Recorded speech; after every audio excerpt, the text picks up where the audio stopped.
I became addicted the same moment, the same day. So I bought a lot and I tried smoking it, but I could not go back to the same place. And so we'll be driving a while, we'll park the car in the bush, we will smoke until we got to my hometown. When we got to my hometown, the remaining was just little. So the following day, when the thing finished, I have to run back to Accra. That was how I was kept in Accra till I blew all my money, all the 360,000 Dutch mark. I sold my 2 trucks. I sold my private car. I sold my room equipments like sound systems and my disc jockey equipments. I sold everything.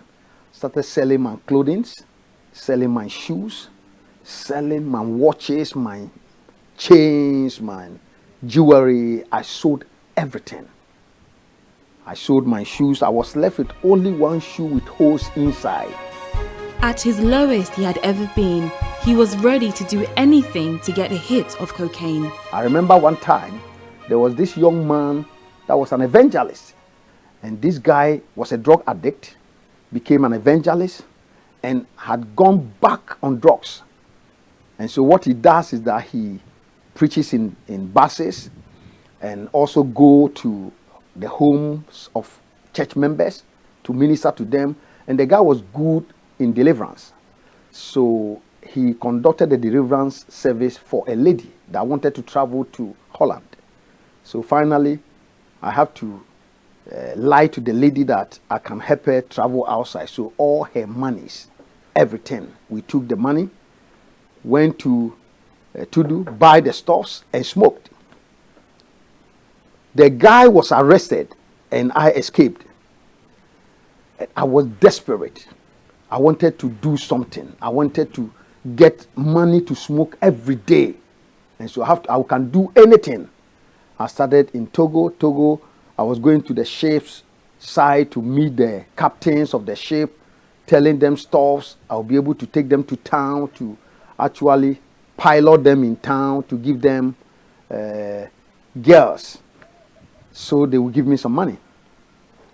So over there in Togo, I have to stow away a ship.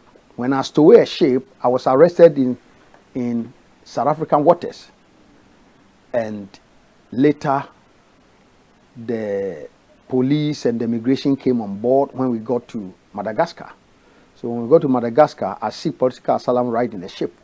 Told them that I'm a Liberian, and because of the war in Liberia, that's why I was running away. And so the ship took me to India. From India, we went to Sri Lanka.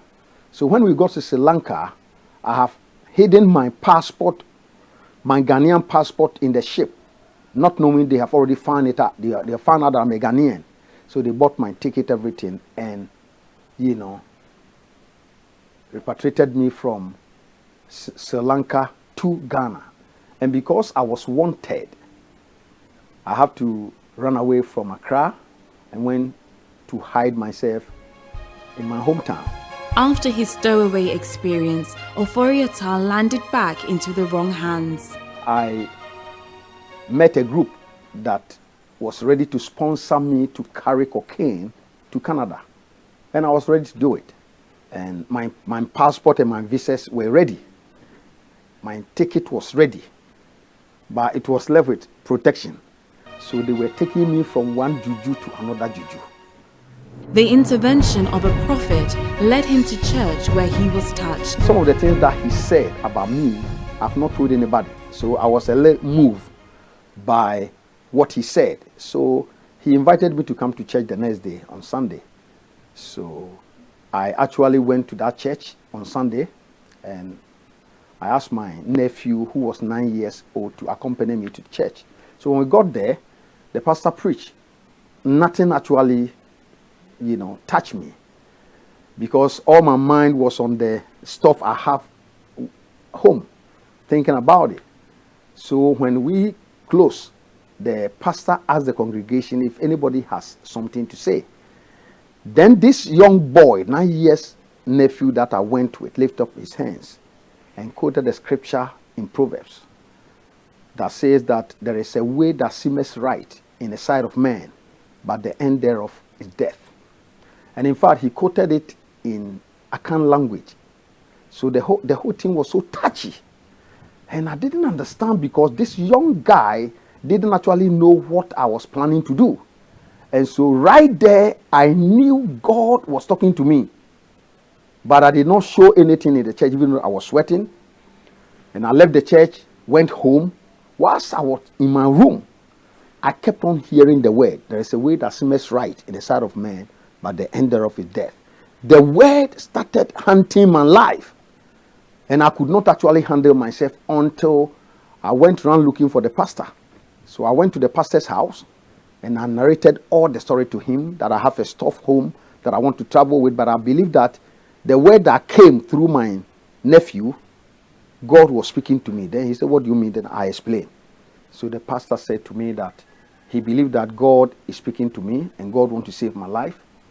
And so I should give my life to Jesus Christ. And everything will be fine. So right there, I surrendered. He prayed with me, led me to Christ, and I became born again. And when I became born again, I had the case that made me run away was still pending. My friend has been arrested. He has been in police custody for 1.5 years. They were waiting for me to be arrested before they can judge the case. So I got born again 6 days after they made the case foolish case. When I got to Tema, I visited a friend, an old friend. I told the lady, I'm born again. She said, how can you be born again? So she asked me what church I belong to. And I said, I don't have any church. So she brought me to church on Sunday. And that fateful day, the pastor announced that they were going for 7 days fasting and prayer as a camp meeting in Temasco. So I have to join, but everyone have to pay 3 cedis. I didn't have it, so I explained it to the pastor. Pastor paid for me. After 5 days doing the fasting and prayers, he felt he was delivered. He felt free. How I got my deliverance was there was this pastor, Pastor Nefi, that came to minister. And he was just singing a song. Nobody lay hands on me. Right in the service. And the song go like, do a new thing in me, dear Lord. That was just the song. Do a new thing in me, dear Lord. You are my porter, you are my maker and my molder. So do a new thing in me. So whilst the pastor was ministering the songs, I was so affected to the point that I started crying. I was shouting, crying like a baby. And the cry affected the whole congregation. People started crying, people wailing. And so when we finished, I told the pastor that I'm very sure that I have got a touch, that something has happened to me. So I would like to share my testimony with him. So I told him about all my life. And the pastor said, wow, you have to share this testimony. So I shared the testimony at the camp meeting grounds. And right at the camp meeting, God spoke to me about a white guy that I should talk to, that he has ordained that guy to help me. But I was afraid to actually approach the guy, so I was not able to do it until we came the following Sunday at the church. So the pastor gave me the opportunity to share my testimony at the church in Committee 9. So when I finished sharing the testimony, the white guy himself walked to me. And that was how we built contact. And I told him, because of my bad stuff, I can't go back to it. I need a job. And so the white guy said I should write application and bring to his office. When I was ready to send the application, the white guy told me God has said he should sponsor me to Bible school. And I told him, well, I have a wife, I have children, so who is going to take care of them if I go to Bible school? And the man said, if I'm ready to go to Bible school, he's ready to take care of my wife, my children, pay their school fees. He will give me also salary, monthly salary. He started taking care of me, paying my children's school fees. And finally, he rented a house for me to move in. I was staying at the church house. I stayed there for 6 months. So after 6 months, Bob Milliken rented a house for me.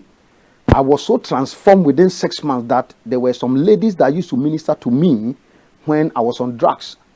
And one of them met me in the market, and she could not make me up. Why? Because I've transformed beyond recognition. She would look at me and could not recognize me. At first, I had this long punk haircut with my wild earring on. And so when I got born again, I had to cut everything down, remove the earring, and started a new life. I stopped smoking and I stopped drinking. I used to drink a lot of alcohol because I was so down and out. At a point, it came to a place that I wanted to kill myself before my conversion. One night, I went to Committee 2 at the beach side, and I left my body into the water in the night, and the sea took me far in and brought me back. I did that severally, and the sea even rejected me. My mother has already forsaken me. All my siblings, everybody rejected me because I have become so useless, and everybody look at me as a nobody. Although his friends and family had rejected him, God did not. God had transformed him and given him new life and a reason to live. Life is war, and the war of life is divided into battles. The more battles you win, closer you are to win the war. So when you win in the battle, you have not won the war yet. So it is when you lose in the battle, you have not lost the war yet. So you may be down today. That is not the end of your life. I know that a day is coming that God, the same God that lifted me from nowhere and positioned me among princes and princesses and doing so well in my life, I believe that the same God is alive, that will actually go before you and make the crooked way of your life straight, break down gate of brass, and he will cut through bars of iron, and he will give unto you the treasures of darkness, the riches stored in secret places, and you will become the man or the woman that God has ordained to become. You are blessed and you are highly favored in Jesus' name.